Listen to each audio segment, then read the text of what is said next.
কলকাতা থেকে মাত্র ৫৫ কিলোমিটার দূরে পশ্চিমবঙ্গের দক্ষিণ ২৪ পরগনা জেলার মাতলা নদীর তীরে এটি অবস্থিত।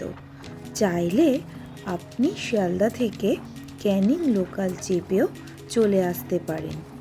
এখান থেকে সুন্দরবন খুব একটা বেশি দূর নয়। আজ আমরা চলে এসেছি ক্যানিংয়ে। এই ক্যানিংয়ে রয়েছে প্রচুর ইতিহাস। নদীর পাশে রাস্তার ধারে দেখলাম প্রচুর জলাশয় রয়েছে, যেগুলিকে ভেরি বলা হয়। জানতে পারলাম এগুলিতে মাছ, কাঁকড়া, চিংড়ি ইত্যাদি চাষ করা হয়। এই ক্যানিংয়ের নামকরণ করা হয়েছিল ব্রিটিশ ভারতের গভর্নর জেনারেল লর্ড ক্যানিংয়ের নামানুসারে। এই যে বাড়িটা দেখছেন, এখানেই থাকতেন লর্ড ক্যানিং। এখান থেকেই তিনি বাণিজ্যিক কাজকর্ম করতেন। এখানে থাকতেন তার স্ত্রী শার্লট ক্যানিং। তিনি এই বিশাল অট্টালিকা আর গ্রাম বাংলার পরিবেশকে ভালোবেসে ফেলেছিলেন। তিনি ভীষণ ছবি আঁকতে ভালোবাসতেন। তারপর তিনি ম্যালেরিয়ায় আক্রান্ত হয়ে মারা যান। চলুন এবার জেনে নেওয়া যাক এই বাড়ির কিছু অলৌকিক ঘটনা।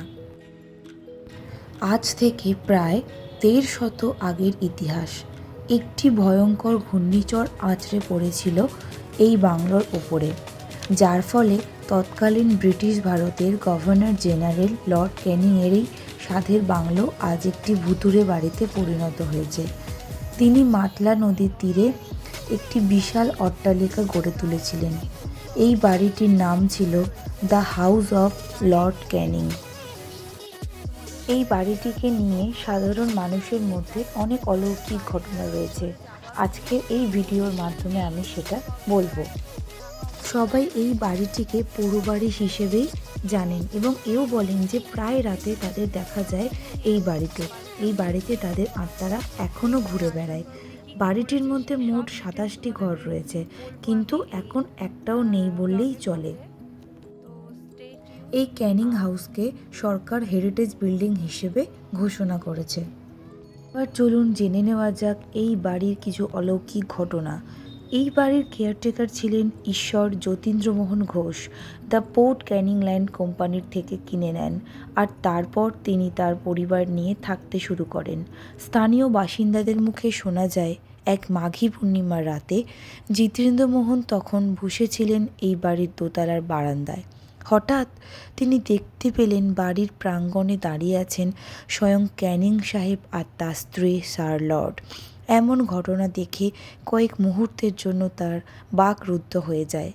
পরেই তিনি দেখতে পেলেন সেই প্রেত মূর্তি দুটি ক্রমশ বাতাসের সাথে মিলিয়ে যেতে লাগলো।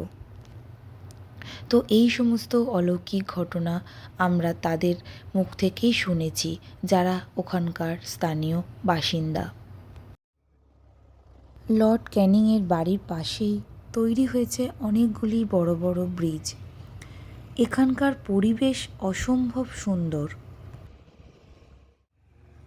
কোলাহলহীন মুক্ত বাতাস, চারিদিকে পাখির আওয়াজ, প্রাণ ভরে শ্বাস নেওয়ার মতো একটি অসম্ভব সুন্দর জায়গা। ঠিক সন্ধে নামার আগে সূর্য অস্ত যাওয়ার মুহূর্তটা সত্যি অপরূপ সুন্দর। এই প্রকৃতির মাঝে বারবার নিজে হারিয়ে যেতে ইচ্ছে করছিল। মনেই হচ্ছিল যদি এখানে থাকা যেত।